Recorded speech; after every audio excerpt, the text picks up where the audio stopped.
When Nathaniel Grant opened his hotel door, he expected a housekeeper. He never imagined a 7-year-old girl with a rag, or the truth that would change his life forever. Nathaniel Grant never answered his own hotel room door.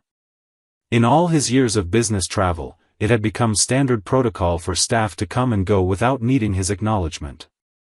The world of 5-star hotels was designed for seamlessness, suites cleaned when guests were out, meals delivered discreetly, and privacy respected above all else. But on that particular Tuesday afternoon, something made him get up and open the door himself.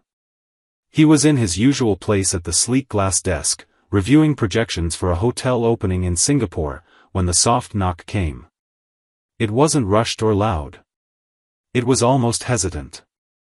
He opened the door, expecting one of the usual housekeepers or perhaps a room service tray left unattended. But what he saw stopped him cold. Standing in front of him was a little girl, no older than 7, with large brown eyes and tangled brown hair tied in a low ponytail. She wore a faded red dress, a black and white apron that looked like it belonged to a maid's uniform, and clutched a rag in one hand. Her shoes were scuffed, her posture straight, and her face serious. There was no name tag, no badge, no adult nearby. Just her, standing silently in the hallway of the executive floor of the most exclusive hotel in the city. Nathaniel stared at her, stunned. "Are you lost?" he asked finally, his voice caught between disbelief and concern. The girl shook her head and answered matter-of-factly, "No, sir. I'm here to clean your room." He blinked. "You work here?" She nodded, stepping forward slightly. "Yes, mister. I'm assigned to this floor today." Nathaniel stepped aside instinctively to let her pass, his mind racing. She walked inside like she belonged there, scanning the room with practiced eyes, then setting down a small supply bag near the wall. She moved toward the bed and began smoothing the sheets with quiet efficiency. He couldn't bring himself to move. The silence in the suite suddenly felt oppressive. He reached for the hotel phone and dialed the front desk. "This is Grant in 417, he said, keeping his voice low.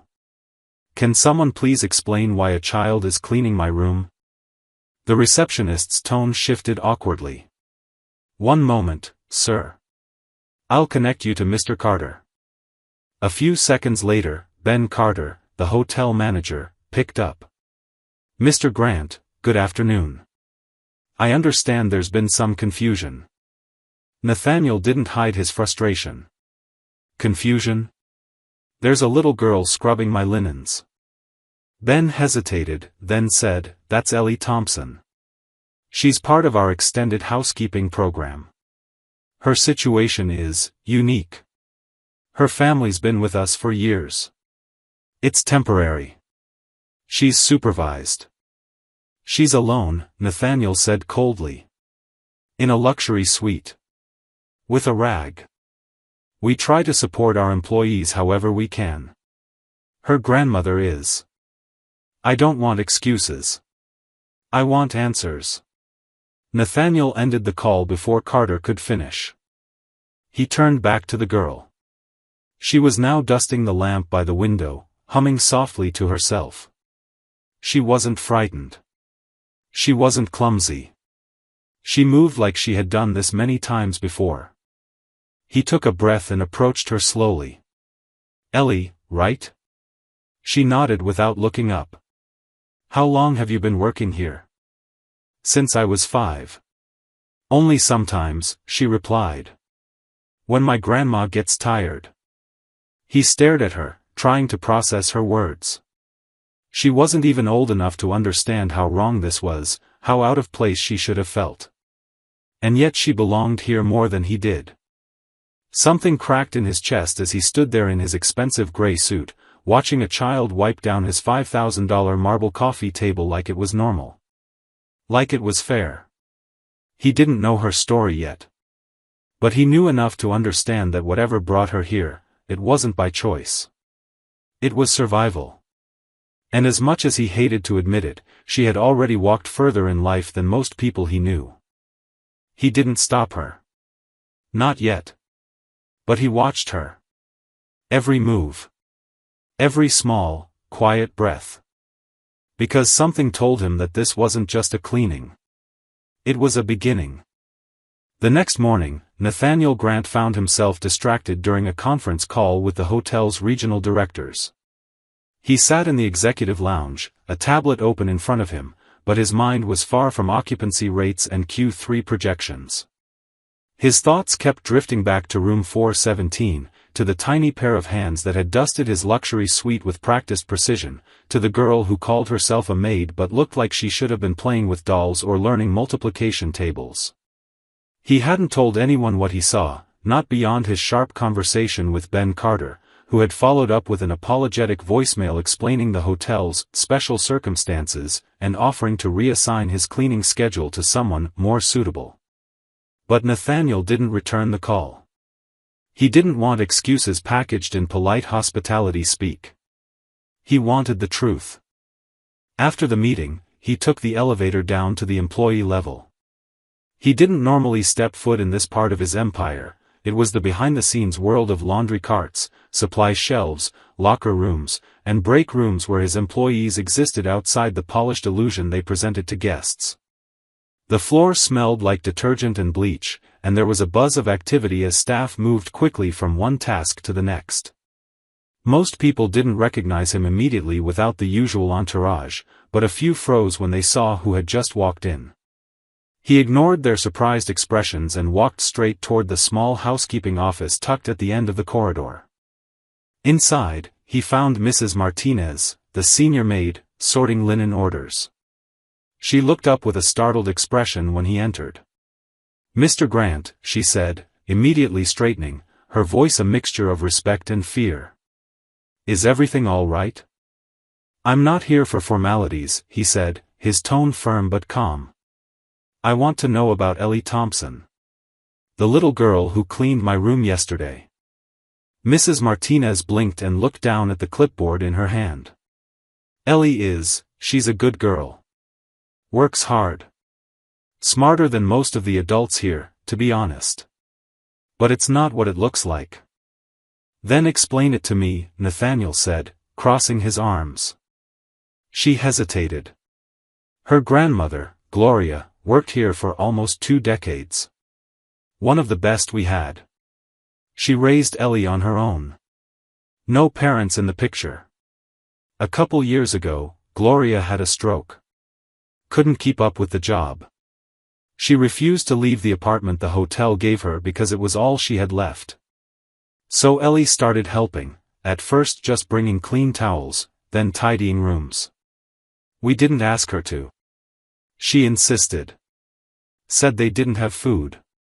And, no one stopped her." "You mean no one cared enough to intervene?" Nathaniel said coldly. "No," Mrs. Martinez said softly. "We cared. We just didn't have the power to do anything else." Carter knew. He turned a blind eye. Said if the guests didn't complain, it wasn't a problem. Nathaniel didn't respond right away. He looked at the calendar on the wall, the list of shifts, the supply checklist written in careful script. This place functioned because people like Mrs. Martinez carried it on their backs, because girls like Ellie gave more than they should ever have to. "Where do they live?" he asked. Mrs. Martinez looked uncertain, but then she sighed and gave him the address. "But please, Mr. Grant. Don't scare her. She's had enough of that already." He left without another word and took a car to the edge of the city, where the skyline faded into worn buildings and sidewalks cracked by years of neglect. The address led him to a gray apartment block with peeling paint and flickering hallway lights. He climbed the stairs and knocked on the door of Unit 3B. No answer. He knocked again. After a long moment, the door creaked open, and Ellie stood there, barefoot, wearing a too-big t-shirt and holding a plastic cup of water. She looked at him like she wasn't surprised. "I knew you'd come," she said. Nathaniel looked past her and saw a bed by the window, where an elderly woman lay sleeping, her chest rising and falling slowly, her skin pale and thin. The room was sparse: 2 chairs, a hot plate, an old TV. Nothing else. Why didn't you tell someone? He asked quietly. Ellie shrugged. We tried. But no one listened. Or they left. Nathaniel stepped inside and closed the door gently behind him. He knelt so he could look at her at eye level. I'm listening now. And in that moment, something shifted. Not just for him. For her too. Because this time, the man at the door wasn't there to be served. He was there to stay.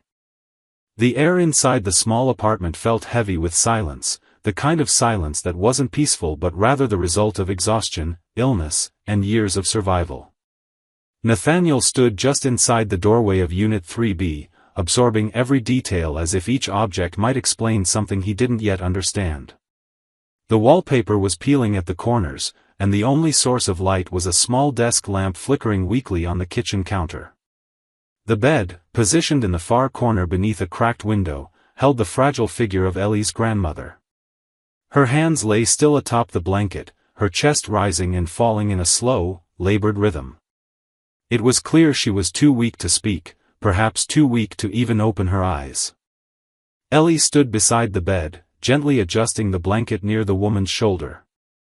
Her movements were small and practiced, the way a child learns not from being taught but from doing something again and again because no one else will. She didn't rush. She didn't ask for help. She moved with the solemn precision of someone who understood too much for her age. Nathaniel sat down carefully in the only available chair, a wobbly wooden one beside the kitchenette. He looked around, noting the single shelf of canned food, the absence of a refrigerator, the outdated microwave on the floor. It wasn't a home. It was a shelter, barely holding itself together.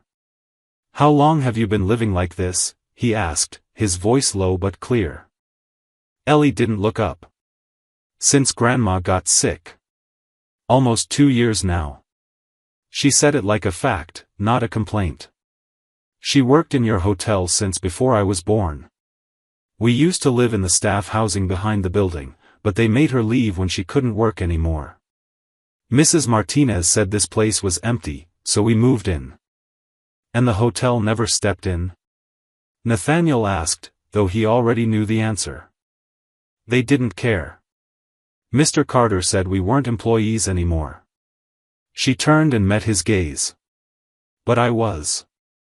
I cleaned. I helped. You're a child, Ellie, he said gently. Her jaw tightened slightly.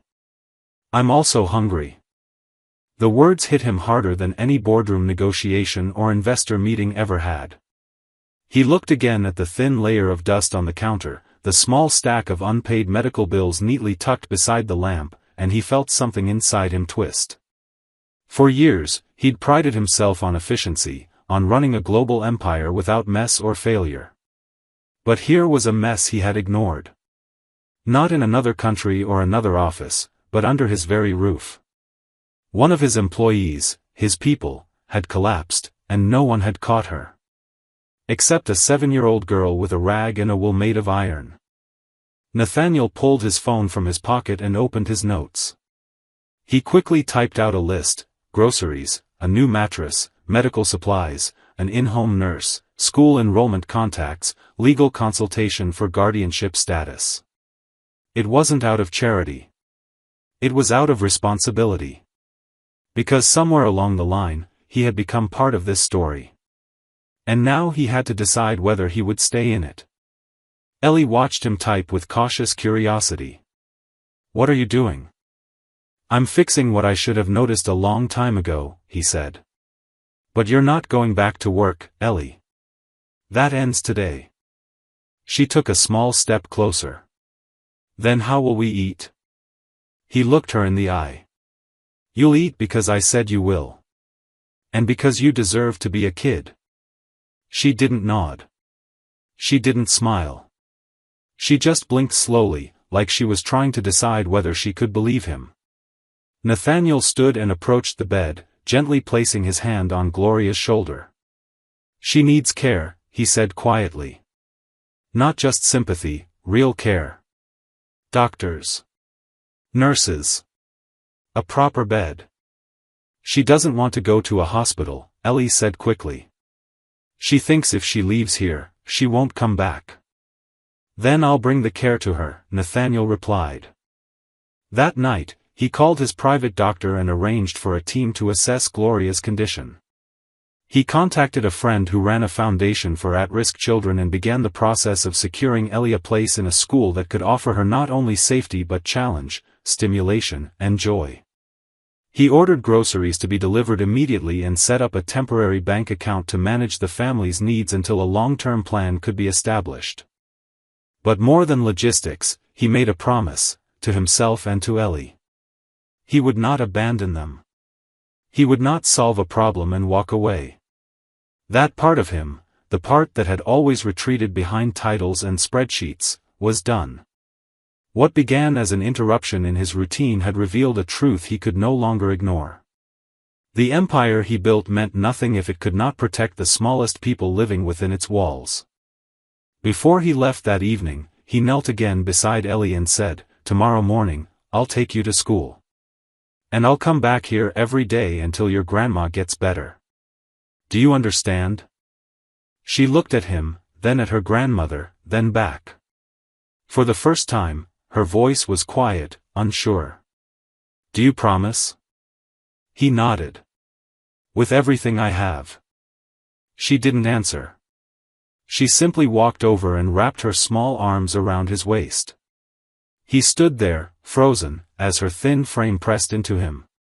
And in that single moment, Nathaniel Grant, the untouchable CEO, felt something shift so profoundly in his heart that he knew nothing, no success, no accolade, no luxury, would ever compare.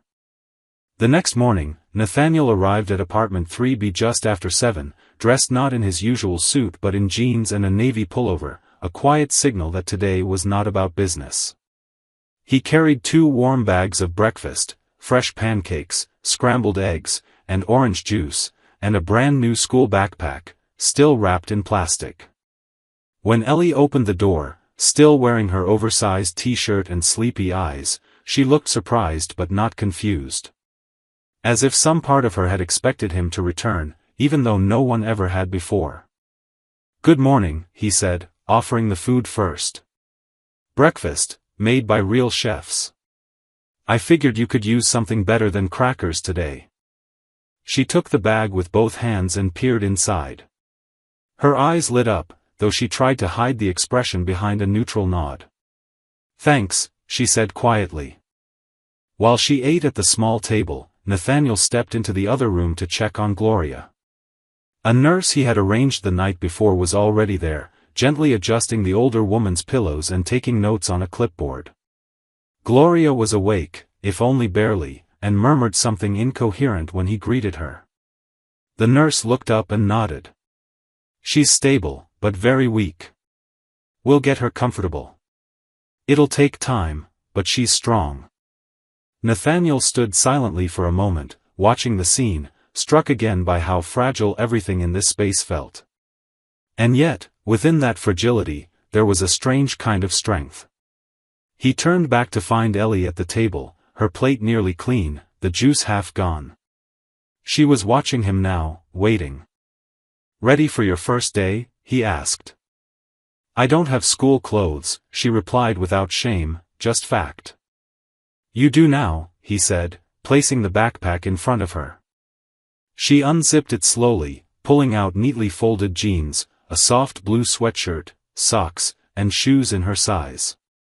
At the bottom, she found a small pencil case filled with new supplies and a notebook with her name already written on the cover in careful handwriting. He had asked his assistant to prepare it all that morning, but it had been Nathaniel who chose the items. He'd never shopped for a child before, but for some reason, he had known exactly what she'd need. "Thank you," she said again, quieter this time. There was no performance in her gratitude, no wide smile or hugs. Just honesty, the only language she trusted. Once she changed, they walked to the car waiting downstairs. Ellie sat in the back seat, her hands clutching the backpack tightly as the driver navigated through morning traffic. Nathaniel rode beside her, offering bits of explanation about the school. It was a small private institution with a flexible curriculum and a strong support system. He'd spoken to the director himself the night before, ensuring they understood Ellie's background and needs. There would be counseling available, as well as academic evaluation to place her in the right level. The school had even offered a gentle buddy system, pairing her with another child to help her adjust. Nathaniel didn't know why that detail had mattered so much to him, but it had. At the school entrance, Ellie hesitated. She didn't cry or cling. She just looked up at him with those deep brown eyes and said, "What if they don't like me?" "They don't know you yet," he said gently. "Give them a chance to find out who you are. That's all you have to do." She nodded once, took a breath, and walked through the gates. Nathaniel stayed in the car for a long time after she disappeared inside, thinking not just about her, but about himself.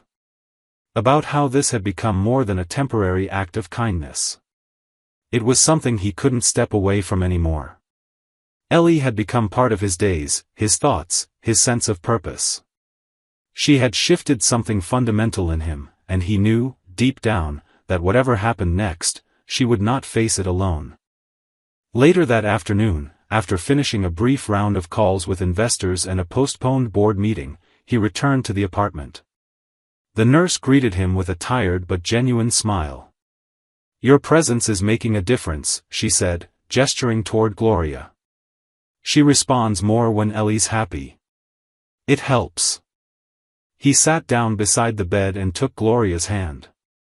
She stirred, turning her head slightly toward him. Her eyes fluttered open just enough for a sliver of recognition to register. "She's going to be okay," Nathaniel whispered, not sure if she could hear, but needing to say it.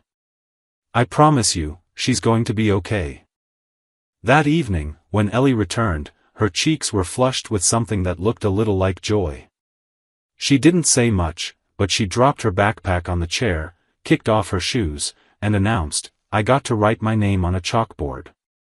He smiled, pouring her a glass of water. "That's a pretty big deal." "It is," she agreed.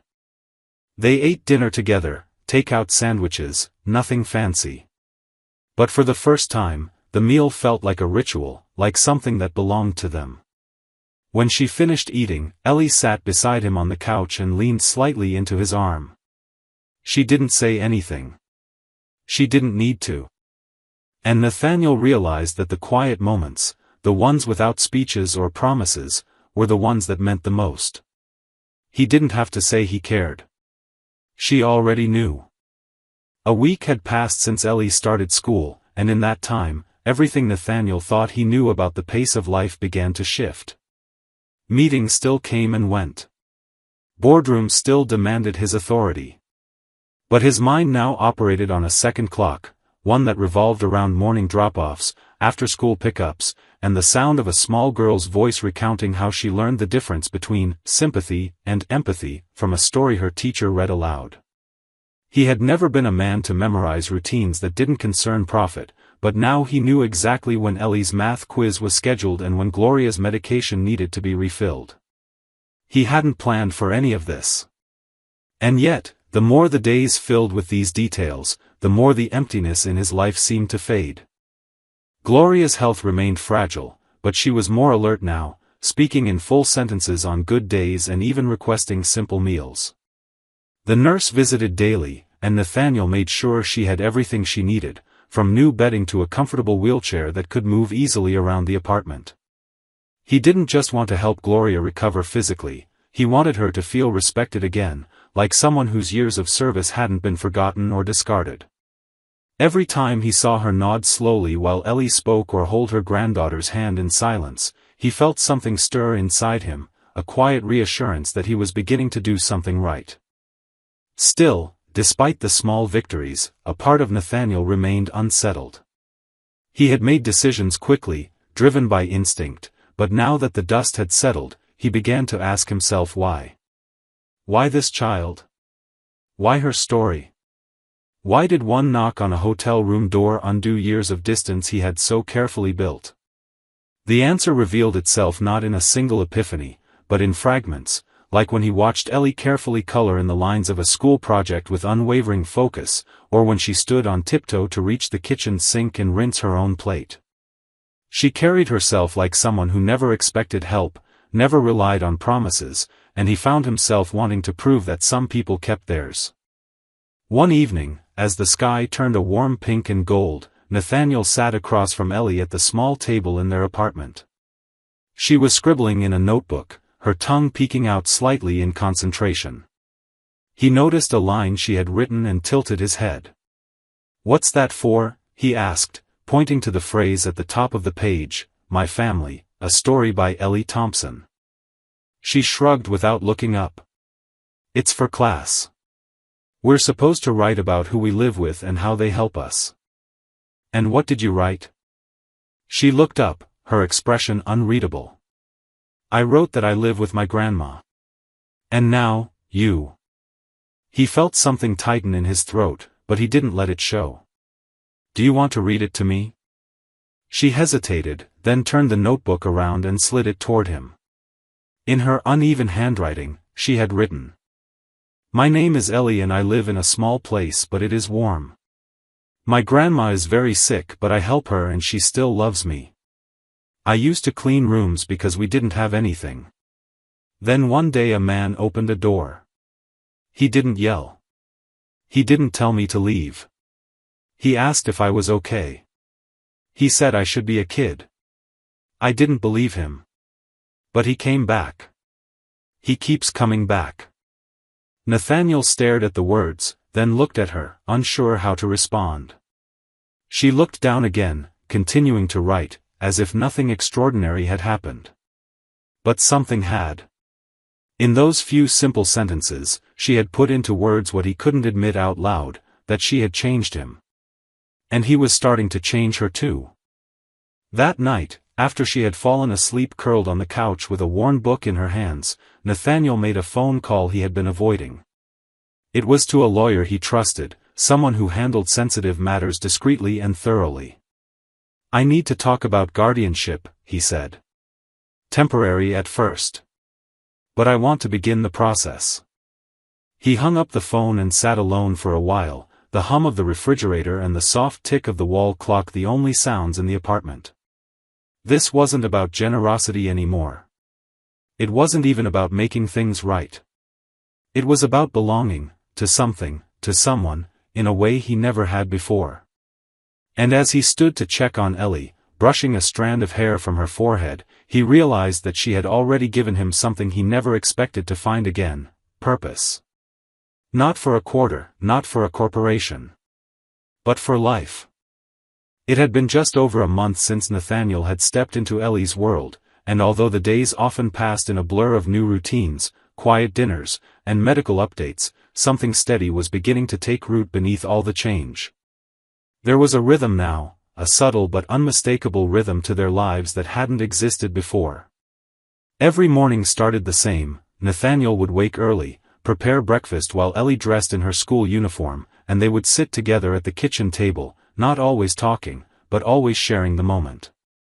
Ellie had started to hum sometimes when she ate, and while she never acknowledged it aloud, Nathaniel noticed.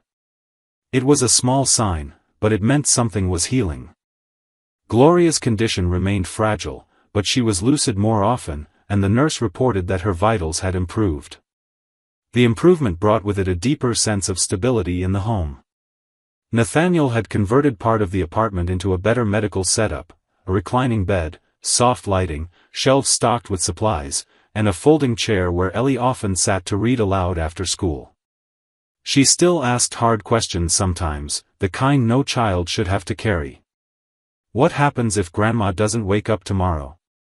Would Nathaniel still stay if things got harder? But slowly, those questions began to fade into the background, replaced by moments that felt more like a real childhood: homework spread out on the table, crayon drawings on the refrigerator, and giggles that occasionally echoed down the hall. One afternoon, Nathaniel picked Ellie up from school earlier than usual. When she stepped outside and saw him waiting by the car, her eyebrows lifted in surprise. "Am I in trouble?" she asked cautiously. "Not at all," he said, smiling as he opened the door for her. I just thought we could do something different today." She studied him for a second, trying to read his expression, then climbed into the car without another word. They drove to the city library, a quiet glass building tucked between office towers. Nathaniel had called ahead to arrange a tour and a temporary library card just for her. When they walked inside, Ellie's eyes grew wide. She had never been to a place like this: aisles and aisles of books, endless rows of stories, tall windows that poured in natural light. She walked slowly at first, running her fingers over the spines, then looking back at him as if silently asking if this was real. He nodded. "Anything you want. Take your time." They spent almost 2 hours there, moving through sections filled with fantasy, biographies, science books with big photos and silly trivia. Ellie eventually chose 4 books to borrow, cradling them in her arms like treasures. On the ride home, she barely spoke, too focused on flipping through the first pages of one titled, "The Girl Who Found the Sky." Later that night, while Ellie was busy drawing in her notebook, Nathaniel stepped into the kitchen where the nurse was finishing up her notes. She gave him a thoughtful look. "She's different around you, you know," the nurse said. He leaned against the counter, curious. "How so?" "She's softer. Less guarded. It's not just comfort, it's trust. You've become her safe place." He nodded slowly, letting the words sink in. He didn't take them lightly. He thought back to the conversation with his lawyer earlier that week. The paperwork had begun to move: guardianship, background checks, statements of intent. Everything was in motion now, not as a favor, not as an emergency fix, but as a decision he was fully committed to. He had sat for hours, writing a personal letter for the case file, trying to explain why a man like him, who had once prided himself on keeping people at a distance, was now choosing to become the father figure to a child he hadn't known a month ago. The answer hadn't been easy to put into words, but somewhere in the letter, he had written a single sentence that felt the most honest of all: "Because I'm not doing this for her to belong to me, I'm doing this because I finally know what it means to belong to someone." As the nurse left for the evening, Nathaniel returned to the living room. Ellie had fallen asleep on the couch, one book still open in her lap. Her drawings lay scattered on the table, one of them a house with 2 windows, a stick figure with a tie, and a girl holding a book under a tree. In messy handwriting above the roof, she had written, "My home." Nathaniel sat beside her, careful not to wake her. He looked down at the drawing again and felt a kind of peace settle into his chest. Not because things were perfect, but because for the first time in a long time, they were honest. He didn't know what tomorrow would bring, but he knew this much: he wasn't walking away. Not from Ellie. Not from this life. Not from the version of himself that finally made sense. It was a rainy Saturday morning when Nathaniel received the call. The guardianship hearing had been officially scheduled, just under 3 weeks away. As he stood by the window, watching the water streak down the glass in gentle trails, he felt a surprising mix of anticipation and nerves.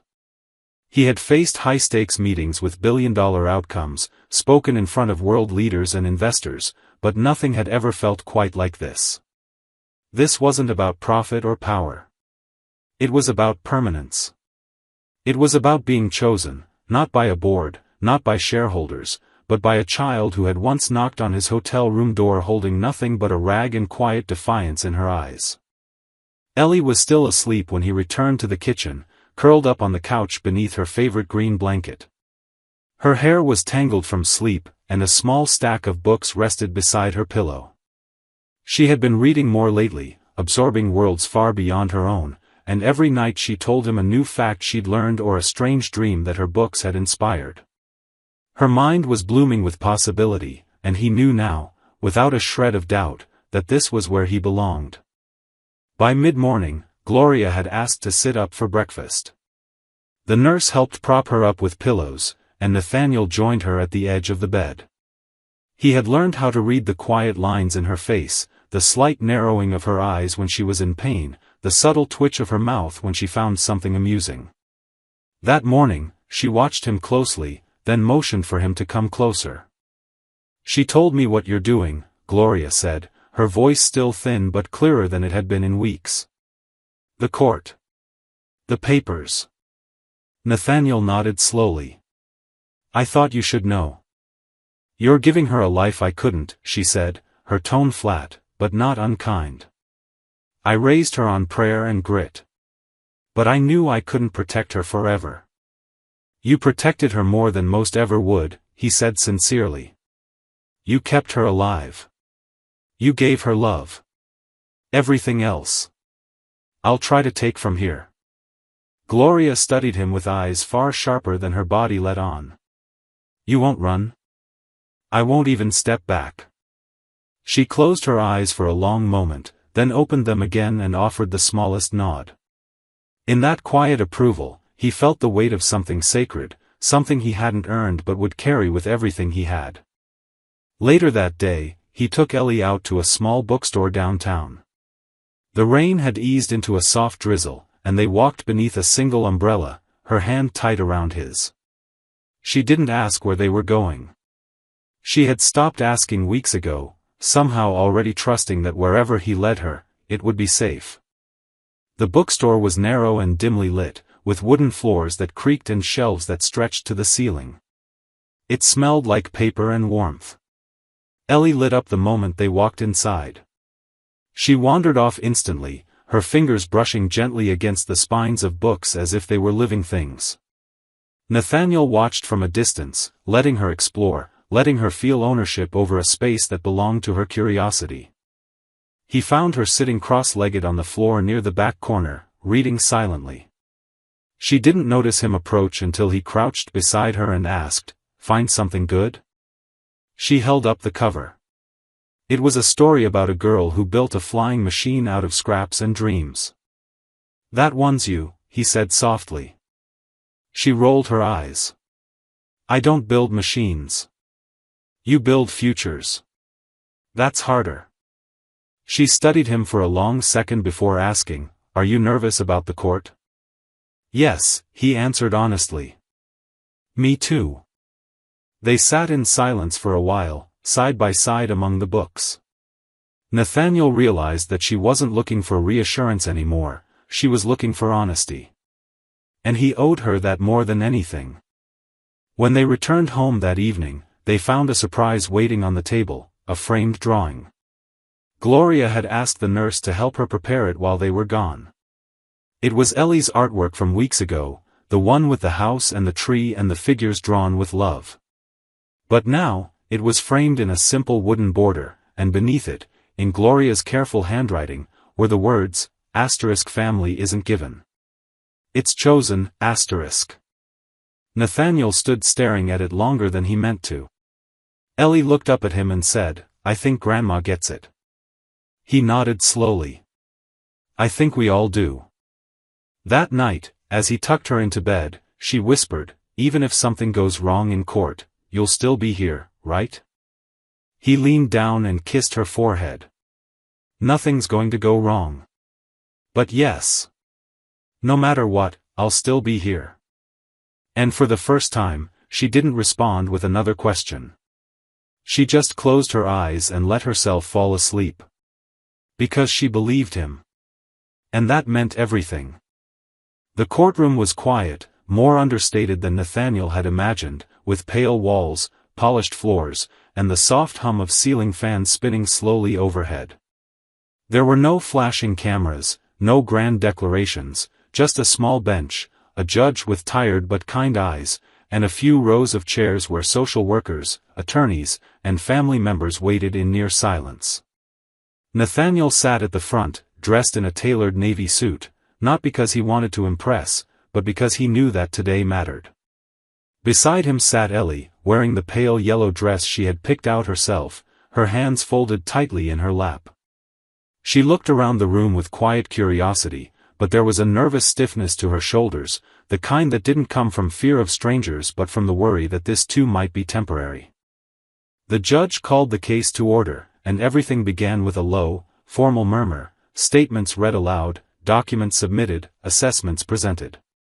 Nathaniel listened carefully, absorbing every word, though his attention kept flicking back to Ellie, to her stillness, to the way her legs dangled from the bench without quite reaching the floor. When it was his turn to speak, he stood, took a steady breath, and faced the bench. The judge asked him a series of questions: his relationship to the child, his understanding of the responsibilities of guardianship, his intentions moving forward. Nathaniel answered each one with clarity, without hesitation. He spoke not like a man reading from a prepared script but like someone who had lived every word. He explained how they met, how it wasn't by design, how it began with a knock and a child holding a rag instead of a toy. He talked about what he had seen, the apartment, the illness, the quiet strength of a little girl doing the work of someone 3 times her age. He admitted, with full honesty, that he hadn't known what he was doing at first, that all of it was unexpected, but that something changed in him the moment he saw how fiercely she fought to survive. He told the court that his decision to seek guardianship was not an act of charity but of love, of commitment, of belonging. When he said the words, "She is my family now," his voice did not shake. It simply settled into the room like a truth that had always existed. When the judge looked down at Ellie, she tilted her head and asked, "Do you want to live with Mr. Grant?" Ellie looked at Nathaniel, then back at the judge. Her voice was small, but certain. He came back. No one ever came back before. The courtroom was silent for a moment. Then the judge smiled gently and said, "That will be part of the record." It wasn't immediate, but it was final. The motion for guardianship was approved. When they stepped out into the hallway afterward, the late morning sun was pouring through the windows, making the floor shimmer with soft light. Ellie reached for Nathaniel's hand, and for the first time, he didn't have to offer his first. She held it tightly, swinging it slightly as they walked, her small smile blooming slowly into something brighter. They didn't speak much during the drive home. They didn't need to. When they returned to the apartment, Gloria was awake, waiting. The nurse had already told her. She greeted them with open arms, and Ellie ran into her grandmother's embrace with the energy of a child who had been holding her breath too long. Nathaniel stood nearby, giving them space, but Gloria reached for his hand, squeezed it once, and whispered, "Thank you for choosing her. For letting her choose you." That evening, Nathaniel cooked dinner himself: pasta, garlic bread, and Ellie's favorite, steamed carrots with honey. They sat together at the small kitchen table, the 3 of them, eating not like guests in each other's lives but like people who had always belonged at the same table. There was laughter that night, loud and full. There were second servings and 1 spilled glass of milk that no one got mad about. After dinner, Ellie handed Nathaniel a folded piece of paper. He opened it slowly and found a drawing of a house, not unlike her first one, but this time with a 4th figure added to the Stick family, a tall man holding a little girl's hand, both of them smiling beneath a big, uneven heart. Written across the top in bright red crayon was a single word: home. Nathaniel looked up and saw her watching him. He didn't say anything. He simply opened his arms, and she ran into them, her small body pressed tight against his chest. In that quiet, perfect moment, Nathaniel Grant, once a man defined by luxury and solitude, became something far more extraordinary, a father not by blood, but by choice. And that, he knew now, was the truest kind. In my view, the ending of this story is powerful because it doesn't rely on grand twists or dramatic revelations, it finds its emotional weight in quiet choices and honest change. Nathaniel's transformation is not sudden or showy, it's steady, earned through everyday moments of presence, listening, and responsibility. That's what makes it feel real. Ellie's journey, from guarded survivor to a child who finally feels safe enough to draw a picture of home, is the emotional core of the story. It reminds us that true love isn't built on promises made in crisis, but on consistency, on the willingness to stay when it's easier to leave. What I love most about the conclusion is that it honors every character's strength without erasing their pain.